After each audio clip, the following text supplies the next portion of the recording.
विश्व का सबसे ऊंचा जलप्रपात एंजल जलप्रपात है और ये एंजल जलप्रपात है वेनेजुएला में, वेनेजुएला।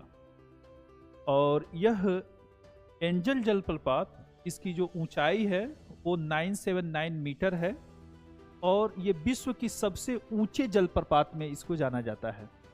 उसी तरह से अगर इंडिया का हाईएस्ट वाटरफॉल पूछा जाए तो इंडिया में सबसे ऊंचा जलप्रपात है वो आपका कुचिकल जलप्रपात है, जिसकी हाइट 455 मीटर है और यह कर्नाटक के शिमोगा जिले में है।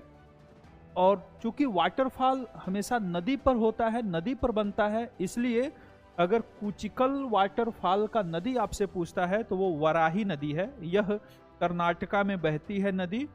तो भारत का सबसे ऊंचा जलप्रपात कुचिकल जलप्रपात, यह कर्नाटक के शिमोगा जिले में वराही नदी पर स्थित है।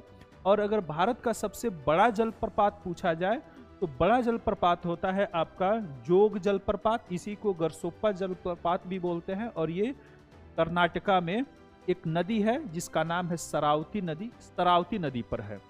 तो दो नदियां आपको कर्नाटका में मिलती हैं जो वाटरफॉल से रिलेटेड है, जिसमें पहली नदी है वराही नदी जो कर्नाटका में कुचिकल जलप्रपात के लिए फेमस है, और कर्नाटका में ही है एक शरावती नदी। ये शरावती नदी ये फेमस है जोग जलप्रपात या गरसोप्पा जलप्रपात, और यह बड़ा जलप्रपात है। उसी तरह से अगर पूछा जाए कि विश्व का सबसे बड़ा जलप्रपात, तो ये विक्टोरिया जलप्रपात है जो अफ्रीका में है। तो ओवरऑल हम ये कहें कि भारत का सबसे ऊंचा जलप्रपात तो कुचिकल जलप्रपात, state Karnataka, district Shimoga, river आपका यहाँ पर वराही। उसी तरह से भारत का सबसे बड़ा जलप्रपात तो आंसर होगा आपका जोग जलप्रपात या गरसोप्पा जलप्रपात, स्टेट कर्नाटका, नदी शरावती। उसी तरह से विश्व का सबसे ऊंचा जलप्रपात पूछा जाए तो एंजल जलप्रपात, कंट्री वेनेजुएला, और नदी का नाम पूछा जाए तो नदी का नाम है कैरोनी नदी, कैरोनी रिवर। उसी तरह से